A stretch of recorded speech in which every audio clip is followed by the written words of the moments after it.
Thank you. Ron, will you be acting chair? I don't see Joe. Yes. Yeah. Yeah. I will. I will Thank you. lead on Joe's behalf. So, seeing 7 o'clock or 6:59, I will call the meeting, the Board of Water Resource to order. I assume we start with public participation, even though, or is that because of this? We don't. Let me just ask the group that. I can't recall. Not on Zoom, I don't believe, Ron. Okay, fine. First item on the agenda is uncollectible accounts receivable write-off. I believe that came from legal or law. Came from the auditor, Ron, and I said I would push it forward for Vicki. As you all know, Vicki's new to the city. She started last December. Ron, you've been here a long time. You remember our prior accounting system started with a series of 2,800 numbers, and about 10 or 12 years ago, under Debbie's Striker's reign, we updated the accounting numbers to what we currently use, the 6,800 series and the 6,700 series for wastewater. However, there's been a history of uncollectible accounts under the old accounting system of numbers that Vicki would like to, at this point, charge off. I don't know if you received a copy of the letter from her. Some of them are 12 to 6. Yes, so they're very old. They're deemed uncollectible. However, you have to give permission as the board to have them written off, and it will be recorded in the minutes. So would it be fair to say that these, the 2,700 and 2,800 accounts, the charges against these were over 10 years ago? Is that Yes, fair? they were, and for a variety of reasons. I mean, it was even in the beginnings of entering into the Munis system. Some things could have been done erroneously. However, at this point, we're sitting out there with these numbers in the background, and we need to clear up the books, Vicki feels, at this time. They've been sitting out there long enough. Something to be done. And it's the belief of legal that any further recovery of these is, impossible, correct? Yes, unattainable. Okay. I'm assuming you need a motion for Yes. both. We need a motion and a vote, please. All right. So the 22,614, which account number is that one associated with? The 22,614, I don't have that in front of me. It's yes, that's the dollar value. Yes. Right. I mean, from a motion standpoint, do we need to link the write-off value to one or the other of the accounts, or can we just make a motion to write off account 2,700? Water is the larger value, the lesser value is wastewater accounting. So you can say water and wastewater accounting respectively, okay? Okay, so Thank you. John, it looks like 2,700 is a lower amount of the 22,000, and then 2,800 would be the 129,000. Yes. So John, if you want to make a motion, we need two different motions, one for the wastewater account and the second for the water account. Right, so do I need to identify the account numbers with a motion? I would. I mean, it's easy enough. Again, 2,700 is the lower value, and 2,800 is the higher value. Do you see it? Do you have the letter, John? Yeah, I got the letter. So, but when I read the letter, it looks like, or maybe I'm reading it incorrectly, but that the water account is the lower account. Is a fund that was used prior to the city accepting sewer wastewater as an enterprise fund. I mean, in the dollar value for, am I looking at this incorrectly? So it's like 22,000 and change for water and 129,000 for right. wastewater. Yep. Yes. So when I state the motion, do I have to assign the accounts to both these dollar values? It would be cleaner if you did, John. All right, so the water account is, the 22,000 is associated with the 2,800 fund? Yes. Okay. Yes, that's correct, John. And the 129 is associated with, let's see, the 6,700. No, it's the 2,700. The 2,700. Okay. Yep. Okay. I think I got it. Okay, All right. So we have to make a motion for these individually, right? that's correct. Okay. I will make a motion to write off old receivables in the amount of $22,614.11 associated with 2,800 fund for water. Second, all in favor? Oh, actually, I'm sorry. Roll call, John Nadolski. Yes. Yes. Ron Cole, yes. Motion passes. And I'll make a motion to write off old receivables in the amount of $129,787.25 associated with 2,700 fund for wastewater. Roll call, John Nadolski. Yes. Ron Cole, yes.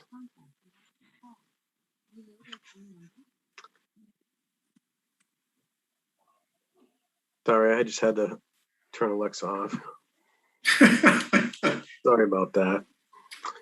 Next Hey, item is on there the agenda. anything moving forward? I mean, is there anything we can do on our part to prevent this kind of thing from happening? I mean, I understand why we're cleaning this up now, and this is over a 20+ year period, but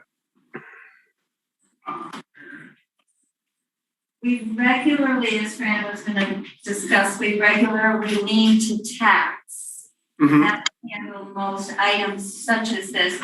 There are occasionally municipal or miscellaneous bills. It's like when someone hits a hydrant and their insurance company that covers the automobile will pay that. Sometimes it's hard to collect on those miscellaneous bills because we have no true connection to them. And as we all know, insurance change hands at times and what have you, and they could be out of state or wherever. So sometimes that's a bulk of it. And we've gotten better with that using an outside subrogatotor to collect. We used to not do that, and probably some of these bills are even that.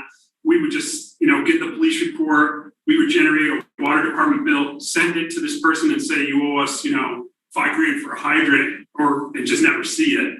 Right. And then the city's not really, it's not, the typical tax bill you're going to go after, something like that. So that stuff would just sit out there and spin forever. So yes, we do a better job than we used to. And again, it's under the collector's reign, not necessarily the water department.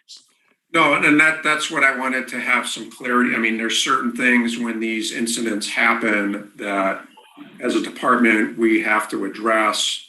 And then in some respects, it's out of our hands. Is that correct? Exactly. Yeah. Okay. but I guess you could keep a watch list and have a number there and then go, okay, we haven't seen any activity as far as money coming back and, Yeah. Would it be worth the group maybe looking at it semi-annually or something, kind of going through any of the, sizable, I don't think it's something you have to look at every meeting, but maybe, a couple touches a year would that maybe help keep it a little fresh?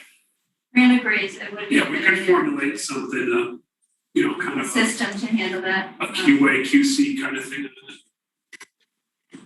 Yes. Okay.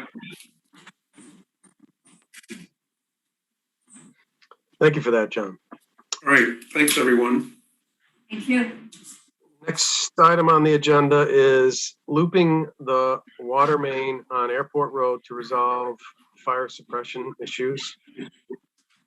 Yeah, so these are just looking to, I guess I don't know if we need a vote on it or not, but what we're looking to do is there's an open space midway on Airport Road, and they're some new constructions going on there, and we would like to loop it, which would, obviously give fire protection as well as, get rid of those two dead ends. And that's 12-inch water main. And about, I think approximately 950, 970 feet to be exact, is what we're looking to install.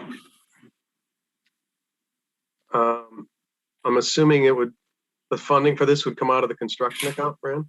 Yes, at this time, that's where it looks like we would take it. Do we have sufficient balance in that? Yes, we have 116,000 at the moment. We use some of that construction money for the vessels at 3 and 4. I had to transfer some. That was an unexpected expense there with those vessels. We still have 116, and we would not use that full amount. Would be my best guess estimate. Okay. Yeah, probably in the 75, 80 range, maybe. How much of that, call it trenching, is already exposed, Fran, or would we have to trench the entire line? We'd have to trench the whole thing. Okay. Would it be conducted with in-house resources, or would it have to? No, not that big. We'll contract that out to the on-call rainmakers probably. Okay. So you think the spitball would be around 75?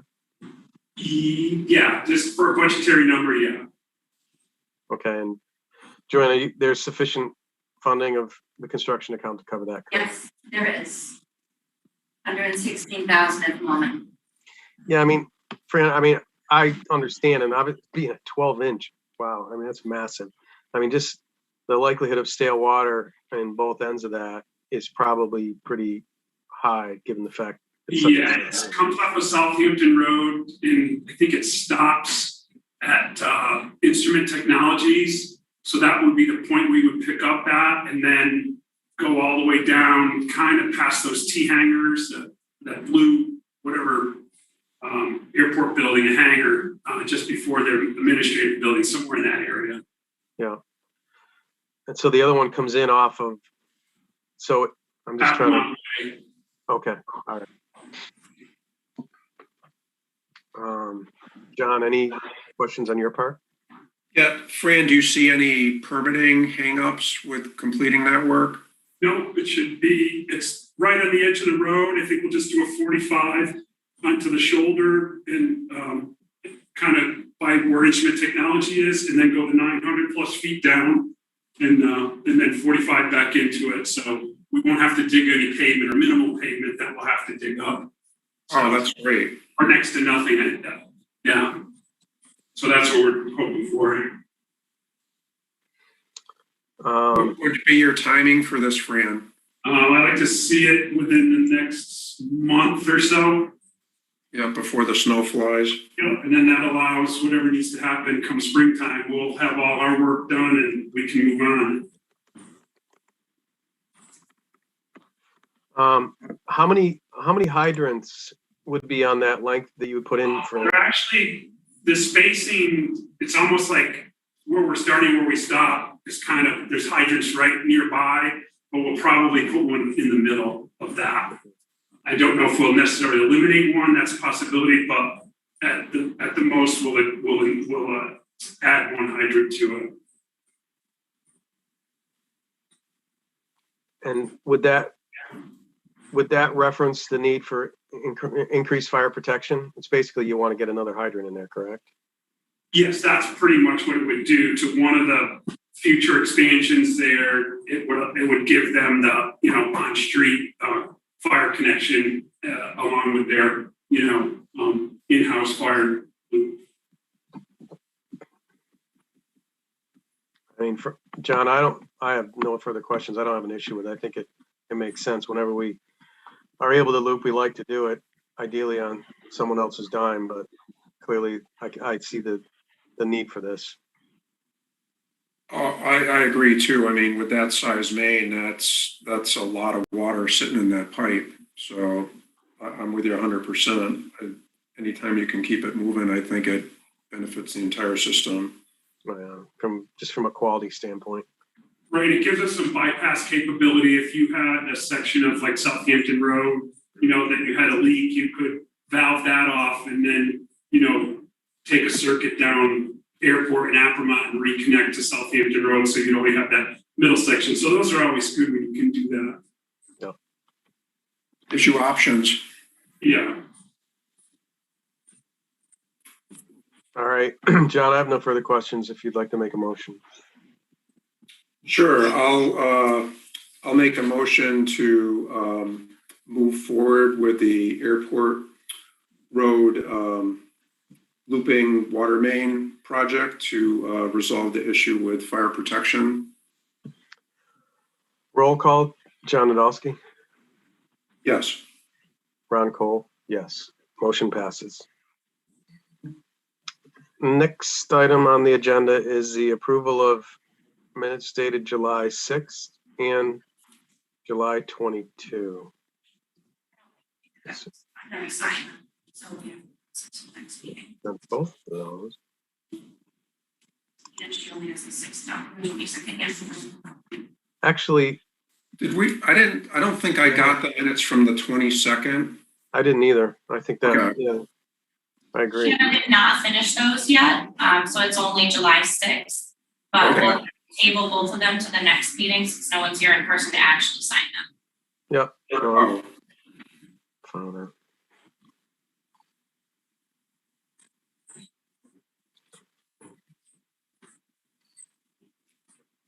Actually, I don't think, because, let me ask this question. I don't believe I was out at the meeting. So clearly I can't vote, and with only a vote of 1, oh, we can't approve it anyway. I don't think we can approve. Right, that you are correct. The July 6th one, it was just myself and Joe. Correct, that's just the 2 of you. Yep.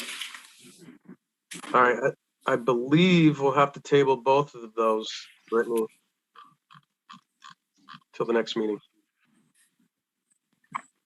Okay. Fine.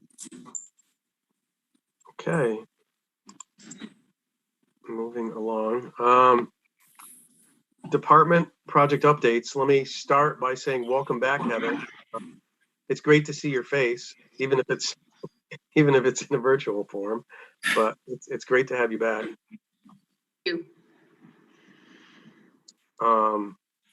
Are there, I don't know if you're gonna present those, Heather, or if Fran, someone there. I think we can go ahead, Heather. I'll let you start.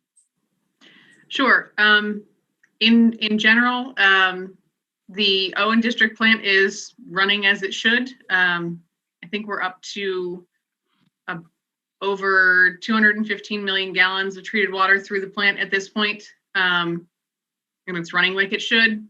Test results are coming back showing what they should. So that's going pretty well. Well 2 is still not needed, so we have not run it since November of last year. The wet summer and wet now headed into fall has actually worked to our benefit this year. We currently have an issue at the Proven Mountain tank that has popped up during our tank rehab work. So at this point, we are not running wells 3 and 4 in auto because we're trying to keep that tank at a lower elevation. When the contractor got in to do some of the rehab, some of the pre-stressed wires ended up being in worse shape than anticipated. So in order to take some of the pressure off of that and to improve the safety of that site for them to get in and do a better assessment of what's needed, they asked that we lower the level of that tank. So we are currently, when I looked this afternoon, just before I left, we were at about 20 feet of water in there. So we're getting close to halfway down, which is what the contractor asked that we try to lower it to. From my discussion with Brenda this afternoon, we're not having any issues in the system in terms of still being able to maintain pressures where we need to. And so the contractor is going to go back out and do a more full assessment of what exactly is going on there. And we may need to reassess what we're doing in terms of the rehab for that tank, and look toward potentially doing something in terms of a replacement sooner than we had talked about previously. So, the East Mountain Tank project went pretty well, so we might be looking to do something along those lines. But we'll know more when the contractor can get in and really do an assessment. So we expect that once the tank is down to as low as we can get it, they'll be able to go back out on site and do that. As it applies, I'll ask this question first and go back to my last one. As it applies to Proven Tank, what is the specific nature of the deficiencies that they found thus far, or what necessitated the drawdown of the tank level to? Yeah, do you understand kind of what I'm asking? I guess I want to know, what are they finding that was call it beyond scope for what we are anticipating to have to do? So my understanding is that when they started cleaning out some of the spalled and cracked concrete material around the pre-stressed wires, they found between one day and the next that several more wires had popped. So they knew that there was a certain number of them that had broken on the tank dome. So this is not the main body of the tank. This is in the dome part. Yep. Between one day and the next, they saw multiple more wires break overnight. And because that had happened, and they were looking at, okay, what's the consequences if we would have a catastrophic failure of the dome. Mm-hmm. So, it was actively breaking wires, and okay, well, what can we do to minimize risk should there be a catastrophic failure? They don't anticipate that it will be, but in order to reduce the risk, the concern they had was if the dome were to structurally give way and fall in, that with a full tank, the pressure of that dome hitting that water could then destabilize the main body of the tank. And if that's the case and you have a tank body failure, you've got 5 million gallons of water running downhill. Okay. And so that would be what we want to avoid. And I'm sure that the dome in and of itself creates adds a structural integrity element that without the dome, the walls become less stable as well. Is that fair to say? I'm not sure exactly how the structural ties work with the dome and the sides, but I do know that they proposed sort of a strap system to come alongside of the structural integrity that's still there. So the tank is designed with, a certain number of wires and a certain percentage of those wires that can be, that can break before you worry about the structural integrity. We're not beyond that safety point, but, as they're actively breaking, you want to do something to stabilize it before you get to that point. And clearly the dome also acts as a means of keeping foreign debris out, which clearly we don't want in the tank either. Yeah, and we did verify with the contractor that there was no daylight coming through. So it's not that there's a sanitary issue with the dome. It's just, these wires and making sure that we don't end up in that situation. The other question I had relating back to well 2, are we still testing on that well? Yes. Yep. Okay. And The well is still being tested per the schedule as if it were being actively used. It's just not needed right now, so. Yep. No, I understand, to make capacity and whatnot. But I was just curious. We're still on a schedule of testing. And no breakthrough there either, assuming? No. Still seeing the low-level results at the 25% sample tap, as we had seen when we were actively using the well. Yep. So. Okay. John, I don't know if you had questions on either of those 2 items or if you want to let Heather continue. Yeah, Heather, with well 2, so when you are processing water to do the sampling, or we're just shooting that to waste at this point? Yes. Okay. And then the question on the tank, do you know what's the dome constructor? Like, I kind of can visualize, what is the construction material, I guess, on the dome? And then I understand there's this cabling network that holds the, dome to, the shape it needs to be in order to be a protective covering. It's concrete with pre-stressed wires embedded in the concrete. Got it. Okay. Now it makes more sense. Thank you. Yeah.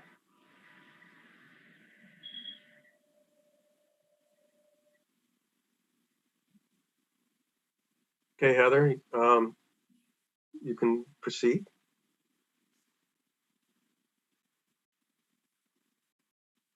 Did you have anything else? Just that we are also proceeding with getting Dry Bridge ready to go out to bid and working on the SRF funding, all of their paperwork and filings and all of that. That's going well. The reservoir level is full, as you might expect.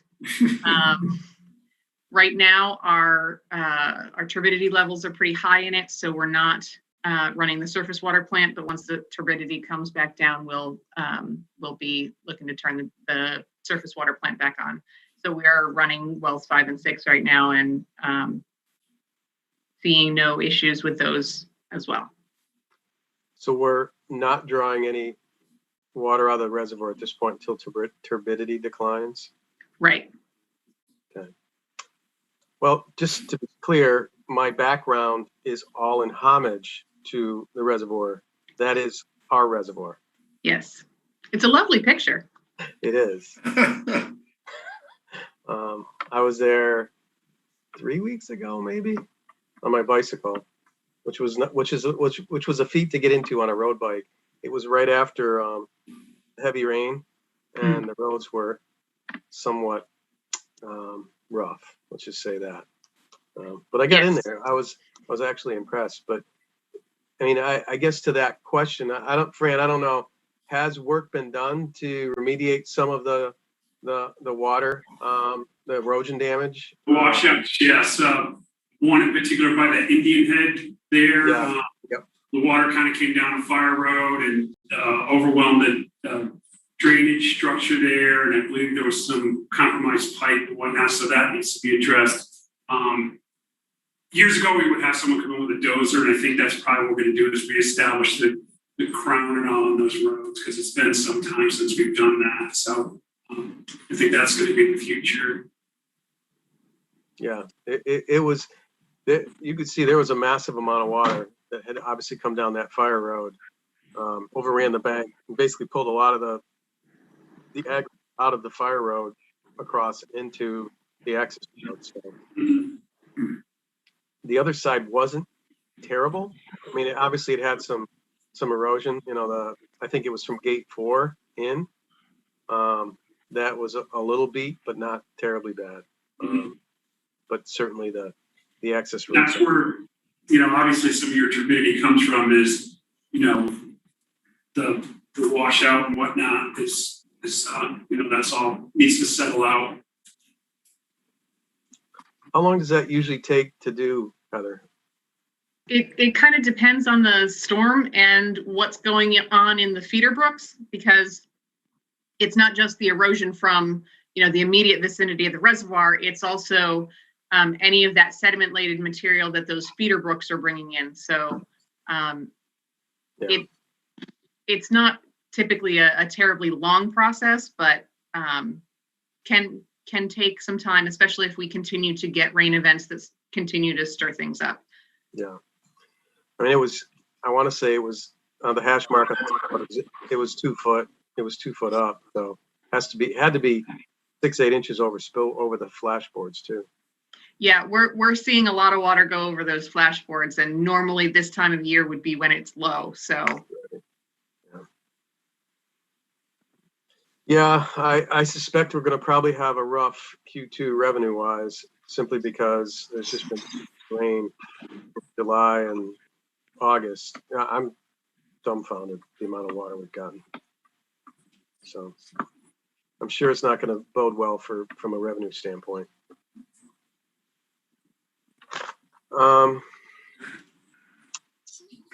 Anything else, Heather?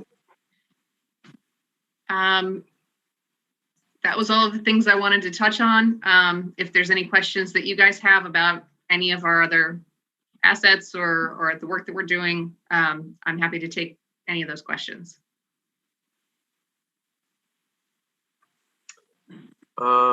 East Mountain Tank, complete? Everything done there? Yep. Working as designed? Yep. How did it come in budget-wise?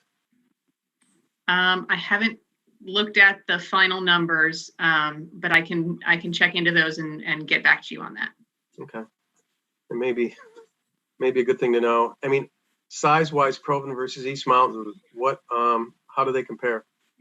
Proven is a 5 million gallon tank. East Mountain was a 2.7, and now we're down at a 2.1. So looking forward to potentially replacing Proven, we would want to do an assessment to see what kind of excess storage capacity we have in the system, to see if we need a tank that large, or whether we can go with something that's a little smaller. The advantages of smaller include, obviously the cost impact, but also water age and, temperature. If you are cycling through more frequently, then you've got younger water, which is better water. We don't have as long of a time for disinfectant byproducts to form, and it's better water all around. But we want to make sure we've got enough storage capacity so that it does what it needs to and buffers those swings in demand and gives us time for our sources to keep up. So it's a balance, but we definitely have some excess capacity storage wise. I'm just not sure how much we have at that location. When you look at where that is, from a pressure affection standpoint, where does that actually, so would that be impacting pressure all the way over to Ridgecrest, and that does it impact that, or is it not as much there? Yes, that area of the city would be part of the area of influence. Knollwood Booster Station is probably the most sensitive to the levels in the tank, that we want to make sure that we maintain pressures for the suction side of that booster pumping station. So, I think that's probably our most sensitive node to the Proven tank. And then, the rest of the system gets impacted by the amount of water that's stored. It's just a lesser extent the further you get out from it. Okay.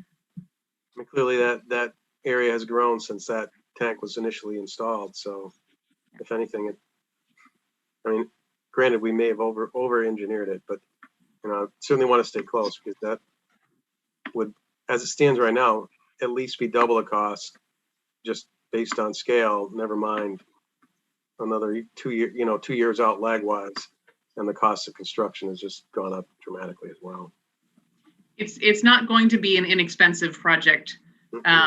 But, on the plus side, we did have a successful switch over with East Mountain Tank. So being able to operate the existing tank while the new tank is being built is, an advantage that we have. We don't have to take it offline, Right. which would have been very difficult to try and manage from a system standpoint. I mean, do we have sufficient footprint there like we did Downstairs. East Mountain to do that, Heather? We are looking at exactly what our footprint is. We haven't gotten that far in the process yet. We will be surveying the bounds and seeing exactly what we have in terms of the property that we own, Yeah. and taking a look to see if that's possible. I know that'd be my concern there, but okay, more to come. I mean, hopefully it doesn't have to be done near term, but keep us informed. I think that one's pretty important. Yep. John, anything else? Any other questions on your behalf? I was trying to think of anything that we haven't discussed in a while. Oh, any updates, Heather, on the dam? Which dam? Toccoa. Oh, So I do know that Steve went out to take a look after the recent storms to, see what's going on. And there were no major surprises. There was some road condition, sort of washouts like we're seeing out at the reservoir that you saw, Ron. But the dam removal process and the stabilization of the banks has held, so that's good. Make sure. The water is finding its new normal path through the old impoundment area. So I'm sure that with the rains that we've been having, there's been multiple shifts in how that water is moving. Yeah. But it's part of the process of sort of re-naturalizing that channel. So it is what's expected. It may be happening a little quicker than was anticipated, but I'm not aware of any issues out there currently. So. Okay, thank you.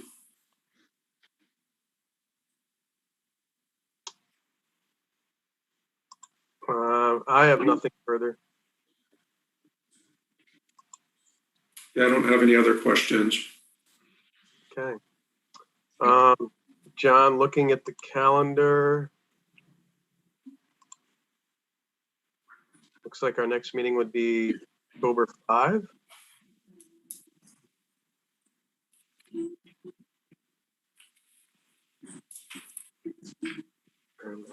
Ron, Yes. could you interrupt just for a moment? I think seeing that Mark's on the line, and certainly Mark's, always have opportunity to speak on department project updates. Could we have him Okay. I'm sorry. speak if he's available and he wants to? Yeah, Mark, that'd be great. I saw the Mark- surveyors out on Western Ave. Mark, did you have anything you wanted to share or bring before us? I apologize. That was my omission. Oh, no, that's all right. Thank you, Ron. No, I didn't have anything per se to bring, but you're right. Western Ave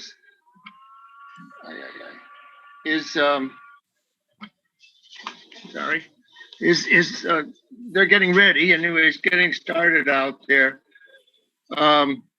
They were looking at mid-September for breaking ground. I think they're still working on filing submissions for the project. But when they do get started, they're going to be working on the crossover connections of the water system, not on the water main on Lloyd's Hill. That's my understanding to date. So they'll be moving forward with that. Any questions you may have with that? It's sort of a slow start here, but they'll pick up and get going. They'll also be taking down trees and any questions with regard to Western Ave? I didn't have any, Mark. No. I mean, I'm assuming it's going as planned. I believe we had some water impact there from a main standpoint, correct? That's correct. So yeah, the water involvement is around a $700,000 figure. It's for a new water main on Lloyd's Hill, and then a series of crossovers on Western Ave itself. There's like two water mains, an older one and a newer one. When they put the newer one in, they never connected it over to the side streets. They left the old main connected. And so the effort here will be to connect the side streets to that new main, newer main anyways. That main had been put in some 40 years ago. So now that we're rebuilding the road, it's the time to be doing the cross connection. And it's that effort that they'll be starting with initially. Okay, is that okay? Yep, absolutely. Thank you. Okay. Coles Bridge doesn't impact the water department. They're pretty slow. They ran into some hazardous, or at least it was a 21E site, and they had to then evaluate soils. My understanding, everything is working. It's taken quite a bit of time, but everything is working out pretty well. And they are getting ready to commence work and nothing onerous to my knowledge at this point. But again, that's a state project, and we're just sort of kept informed as they see fit, sort of thing. One thing though, wheels of progress. Yeah. Move Yeah. slow. They do have till 2025 to complete. So I mean, I guess the state doesn't feel a severe need to rush.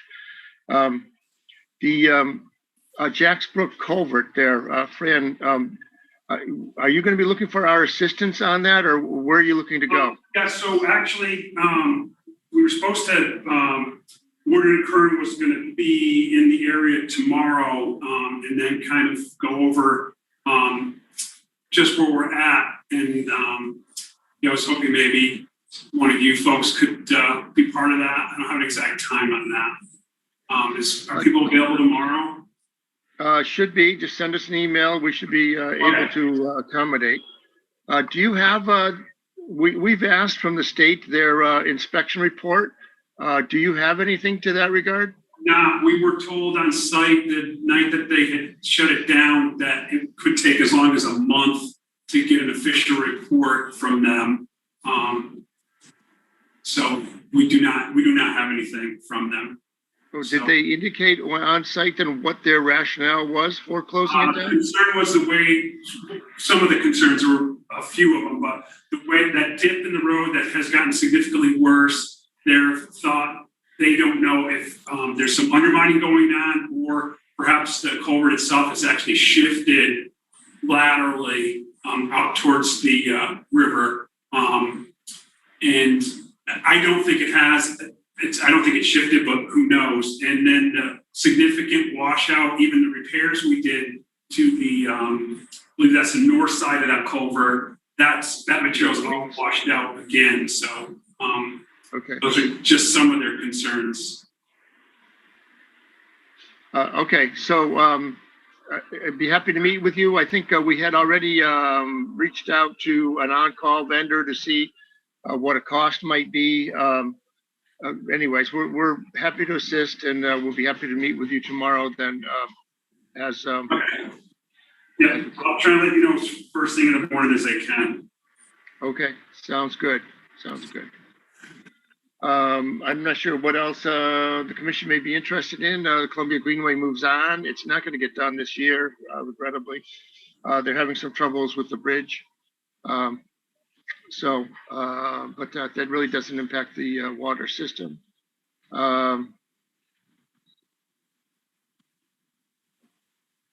Just trying to think of other projects that might be involved for you. But I think that that's about it for a water system. We are looking at changes to the interchange 41, but again, I don't think that's going to impact the water system. But we'll see, I guess. Any questions, even without, even not non-water related, that I might address? What were the issues with the Greenway Bridge? Well, there's several. First of all, there's the bridge is not your sort of typical bridge where you have beams, the trusses, and all the weight for the bridge sits on those two trusses, and those trusses then sit on bearing plates. Okay, because it's skewed like it is. It's not. They're not. The two trusses don't sit immediately opposite each other. They're off centered from one another. Okay, because of the alignment of the road and the alignment of the railroad. Because of that, those floor beams that then span underneath and connect to the truss, some of those sit on the abutments on either end.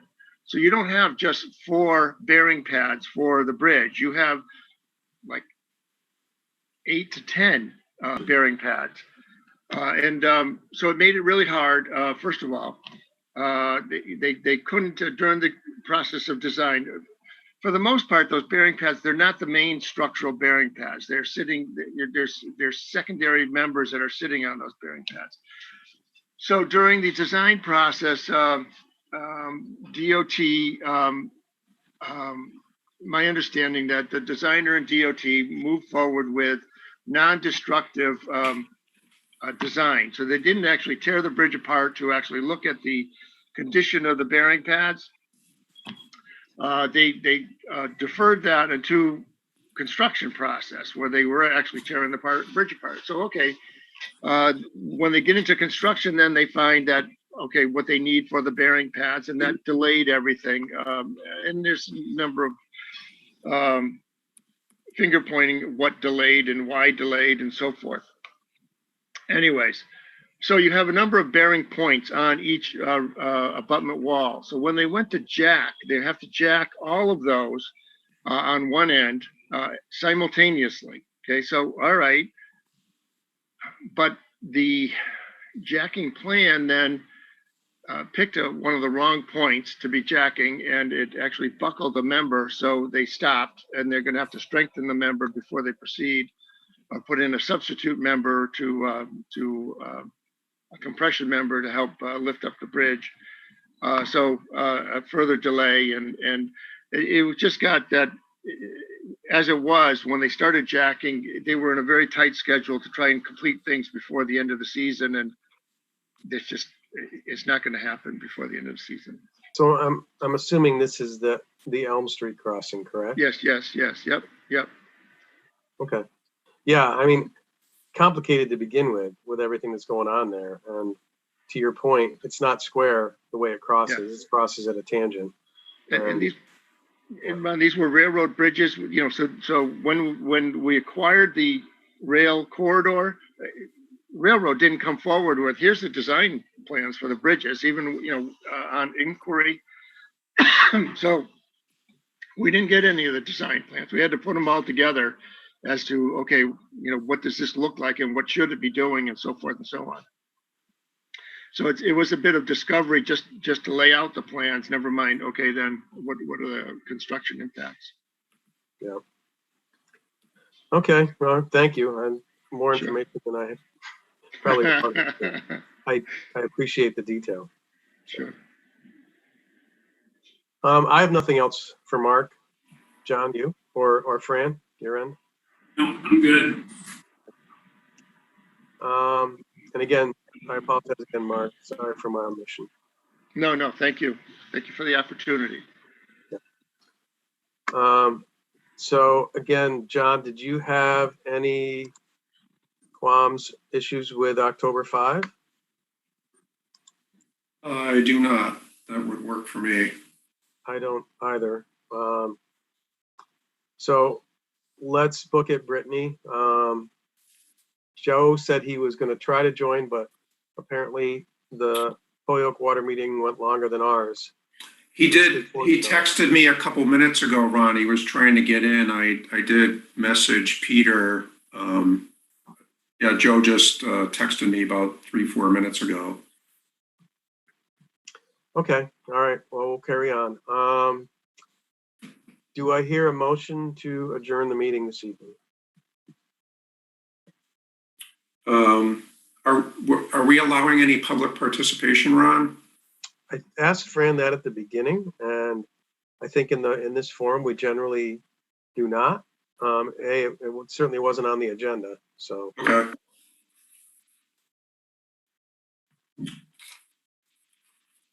All right, well, understanding that, I will make a motion to adjourn the Water Commissioners meeting of September 7th, 2021.